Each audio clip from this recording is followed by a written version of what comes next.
Unidos y la Unión Europea. Con todo esto, momento de abrir nuestro tiempo de tertulia y para ello recibimos a nuestros siguientes invitados. Contamos con Federico Bataner, responsable de renta variable española en TREA Asset Management. Federico, muy buenas. Muy buenas, encantado de estar en su programa, gracias. Y nosotros de recibirle. También David Ardura, director de inversiones en Finance Value. David, muy buenas también, bienvenido. Hola, buenos días. Me sumo al agradecimiento de Federico. Muchas gracias por invitarnos. Nosotros encantados, además de poner a esta hora sobre la mesa múltiples cuestiones. Iba a empezar mirando a Estados Unidos por el techo de deuda, pero creo que voy a ponerle sobre la mesa lo que es esa relación y ese pulso que mantienen Estados Unidos y China en un momento en el que China quiere tener el peso geopolítico que tiene su economía y en el que Estados Unidos busca el respaldo a su estrategia para frenar al gigante asiático, y lo estamos viendo, ¿no? También con las posiciones más suaves por parte de la Unión Europea. ¿Cómo encaran esa lucha tecnológica, esa batalla comercial entre Washington y Pekín? Federico. Bueno, yo creo que son dos grandes potencias que están condenadas a entenderse. Efectivamente, estas tensiones que provoca el uno y el otro por un tema fundamentalmente geopolítico, pues produce que de alguna, estaba pensando en Taiwán, por ejemplo, produce que de alguna forma, pues se sobrereaccione y salgan sentimientos un poco más nacionalistas por un lado o por otro, pero en realidad estamos hablando del top 2 de las economías mundiales que de alguna forma o de otra se van a tener que entender. China es un país que ha prosperado en las últimas 2 décadas de una forma, pues no voy a decir milagrosa, pero ha sido gracias un poco a toda la transformación interna y sobre todo las relaciones comerciales que ha empezado a extender, porque era un país que está muy cerrado al resto del mundo y prácticamente en los últimos 20-25 años pues ha cambiado completamente su economía, ¿no? Estados Unidos es sin duda el exponente mayor del comercio liberal, y bueno, pues lo que estamos viendo son 2 países que hoy copan el primer y el segundo lugar de la economía, de la riqueza mundial. Por tanto, yo creo que estas tensiones se producen de una forma, en concreto, especialmente geográfica y a la vez política, porque son 2 regímenes completamente distintos, y bueno, yo creo que sin duda se acabarán entendiéndose y acabarán teniendo un acuerdo, digamos, que normalice un poco el comercio mundial. Normalizar el comercio mundial, casi nada. David, desde Finance Value, ¿cuál es su visión? Bueno, hablamos de tensiones comerciales. Yo creo que realmente son tensiones tecnológicas, que es de lo que va, digamos, esta guerra entre los 2 países. En otras épocas de la historia han sido los recursos naturales, ha sido el acero, ha sido el petróleo, ha sido otra serie de historias. Ahora estamos hablando de tecnología y yo creo que eso marca la relación entre las 2 potencias, como bien dice Federico, que al final son las 2 locomotoras de la economía mundial. Yo creo que es una nueva etapa en la relación entre China y Estados Unidos. Han tenido una relación en los últimos años que ha sido extremadamente beneficiosa para ambos países. Por un lado, Estados Unidos ha podido producir allí, comprar mercancías desde allí, ha podido mantener una estructura que ha sido muy beneficiosa para los márgenes de las compañías americanas y en general de las compañías internacionales al llevar los medios de producción a una región donde era mucho más barato producir. Y China ha podido vender toda su mercancía a estos países y además se ha convertido a lo largo de los años en el principal tenedor de deuda de Estados Unidos, con lo que se establece un circuito, por llamarlo de alguna manera, en el que yo te compro tus cosas, te compro tus productos y tú me compras mi deuda y todos somos felices y contentos, y esto se ha venido a romper de alguna manera con todo este tema de la tecnología y de la protección de la propiedad intelectual, la deslocalización otra vez hacia de los medios de producción, hacia los países más desarrollados. Y es un tema muy importante para lo largo de los próximos años y de muy difícil predicción, por decirlo de alguna manera, porque al final es una nueva etapa en esa relación que estoy de acuerdo con Federico, que tienen que entenderse porque de otra forma romperíamos la economía mundial, pero es una etapa nueva y es una etapa que realmente va a ser muy interesante ver cómo evoluciona, pero que en nuestra opinión tiene difícil estimación con precisión. Estamos todos expectantes para saber cómo se va a desarrollar esa relación. En un momento voy a volver con vosotros, pero ya que hablamos de China y de Estados Unidos, quiero poner la mirada en lo que está a punto de pasar, yendo una de las grandes personalidades de la banca americana a la propia China, y es una cita que va a ocupar titulares en la sesión de este martes, y quiero que nos centremos en este asunto, porque Jamie Dimon se va a enfrentar este miércoles a la nueva realidad china en lo que va a ser su primera visita desde 2019, desde antes del COVID. Sin embargo, el jefe de JP Morgan, igual que otros banqueros de Wall Street, empieza a recortar sus ambiciones en el gigante asiático. Raquel Herrero, muy buenas, cuéntanos.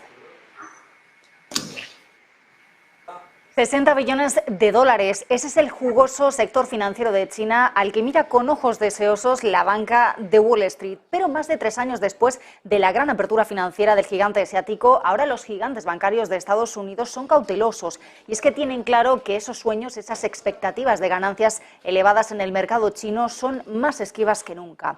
El primer test de estrés lo vamos a ver esta semana, este miércoles 31 de mayo, cuando Jamie Dimon, el CEO de JP Morgan, celebre su emblemático evento anual en Shanghái.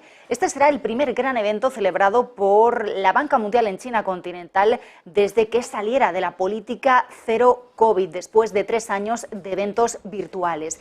Se van a reunir más de 2.600 banqueros, según cálculos de Bloomberg, pero en la agenda también hay pesos pesados del mundo empresarial. Vamos a tener, por ejemplo, a directivos de Pfizer, de Starbucks o de Baidu, o incluso a exsecretarios de Estado norteamericanos como Henry Kissinger.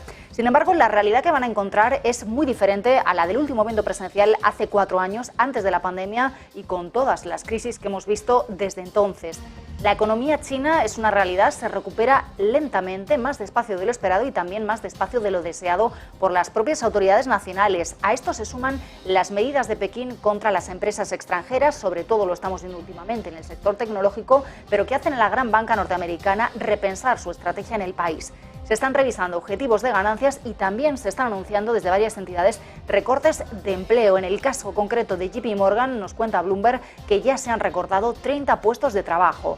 La entidad se juega mucho en China, donde tiene una exposición de más de 10.000 millones de dólares, aunque por el momento es una de las pocas bancas de inversión que no pierden dinero en el país. Otras entidades como Goldman Sachs o Morgan Stanley se encuentran también entre los bancos que están reduciendo sus planes de expansión y objetivos de ganancias, y también, bueno, pues están enfocándose y destacando ese deterioro del clima geopolítico. También se habla entre la banca norteamericana sobre esa voluntad de Xi Jinping, el presidente chino, de sacrificar las prioridades económicas para salvaguardar en primer lugar la seguridad que sacude con sus medidas en consecuencia al sector extranjero y a las empresas extranjeras que invierten en el país. A esto se suma la tensión elevada en las últimas semanas de nuevo, con el caso, por ejemplo, de los semiconductores entre Estados Unidos y China. Ojo a lo que pueda suceder en el evento de esta semana, porque para algunos analistas la tensión entre Estados Unidos y China está en su peor momento en décadas. Gracias, Raquel. Con esa idea, esa tensión, la mayor en décadas, Estados Unidos y China, nos vamos a quedar con ese titular. Volviendo a nuestro análisis, Federico, David, está claro que China es la segunda economía del mundo, estabais poniéndolo de relieve antes, es un jugador crucial, y en este contexto toca, de alguna manera, preguntaros cuál estáis viendo en medio de esa reducción de las expectativas que tiene la banca americana, el gigante asiático, esa reapertura de China que está brillando menos de lo que se esperaba desde Trade Asset Management. Federico, ¿cómo estáis viendo, cómo enfocáis esa reapertura, el comportamiento de la economía china? Bueno, para nosotros Asia, en concreto la Gran China, ha sido siempre un objetivo de inversión, y dependiendo en qué sectores hemos estado, en aquellos que están mucho más regulados, pues hemos estado un poco más fuera, pero digamos que en Asia, que es sin duda una de las palancas del crecimiento mundial, pues para nosotros siempre ha sido muy atractivo hemos llegado a tener entre un 3, llegamos a un 3 hasta un 10% en las carteras. Nos ha dado a veces algún disgusto y a veces alguna alegría. En concreto, a nosotros nos atraía muchísimo el tema de consumo chino, ¿no? Sobre todo por la velocidad de integración de las capas sociales en las clases medias. Veíamos que había bueno, pues más o menos un ratio de que cada 4 años el ingreso de una parte de la población, en torno a 100 millones de chinos, pues entraban ya en una clase media y eso había una propensión al consumo importante, ¿no?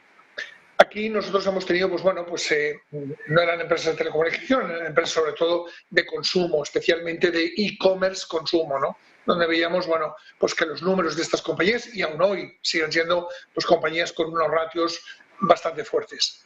China es un país comunista y es un país que, sobre todo, bueno, pues mira mucho la población, ¿no? Que es lo que le preocupa a la población. De hecho, ha hecho muchas reformas en el sector de educación, ha hecho muchas reformas en el sector bancario, ha tenido una crisis muy fuerte en el sector inmobiliario, que eso ha producido que también se pasara a otros sectores como el sector bancario chino, ¿no? Nosotros, en general, China lo seguimos viendo como un área de inversión muy interesante.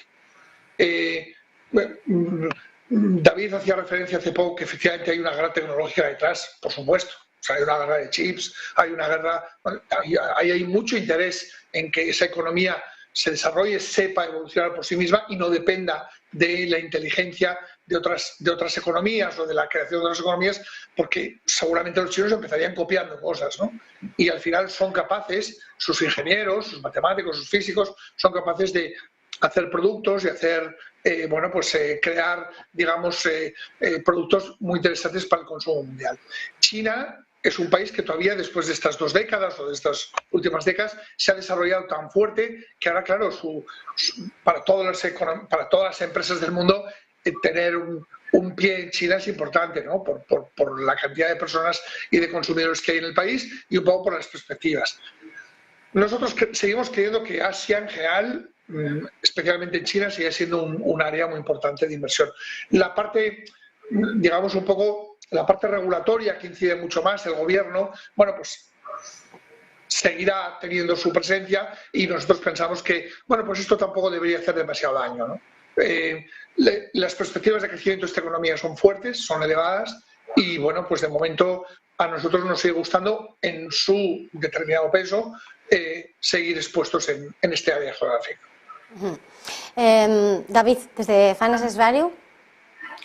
Pues mira, nosotros hemos estado sobreponderados en China desde más o menos el otoño del año pasado hasta hace un mes, que nos hemos puesto un poquito más neutrales. La razón de la sobreponderación fue la reapertura de la economía china después de ese confinamiento que hicieron entre el verano y principios del otoño. Y lo hicimos o sobreponderamos en base a esa recuperación de la demanda interna, que era una demanda embalsada y que, al igual que nos sucedió a nosotros cuando nos confinaron en 2020, pues todo ese afloramiento de esa demanda embalsada, pues evidentemente se ha traducido en unas cifras de crecimiento bastante importantes y que pensábamos que debían ser aprovechadas. Sin embargo, la economía china es una economía evidentemente exportadora y al final, cuando miras las dinámicas un poco de la parte más industrial de la economía global, te das cuenta que esa parte de la economía está en recesión. Es decir, la economía mundial o la economía de los países desarrollados se mantiene por la parte de servicios, pero cuando miras las cifras manufactureras, pues te das cuenta que esa parte sigue estando débil, la demanda sigue estando débil. Y ahí es donde nos hemos bajado un poco de esa sobreponderación, porque vemos que, dadas las cifras de importaciones y demás, y viendo un poco la demanda global, pues pensamos que todavía la economía china pues puede sufrir, en línea con lo que pueden sufrir todas las partes más industriales de la economía mundial, ¿no? Sin embargo, China tiene una cosa muy importante, que desde nuestro punto de vista parece, porque ya nos hemos acostumbrado a vivir los últimos 2-3 años con cifras altas de inflación, pero China no tiene inflación. Y como bien decía Federico, además es una economía comunista, es una economía que es una palanca, que al final el gobierno, en un entorno sin inflación, puede adoptar las medidas que considere necesarias sin ningún tipo de impedimento, y quizás eso también sea un aliciente para apostar por la economía china, en el sentido de que tienen la capacidad de reflotar la economía, algo que, por ejemplo, pues en Europa o en Estados Unidos pues siempre va a ser más complicado por razones evidentes, ¿no? Entonces yo creo que a largo plazo pues tiene sentido, porque va a seguir siendo una economía de crecimiento, va a seguir siendo una economía con unas dinámicas que también apuntaba Federico, pues ese aproximamiento o esa aproximación, mejor dicho, hacia la clase media, pues también evidentemente es algo que se puede aprovechar desde el punto de vista de inversión. Pero pensamos que ahora en el momento actual pues hay que tener cierta prudencia porque vemos que empiezan a fallar ciertas partes, sobre todo en la parte más industrial de la economía.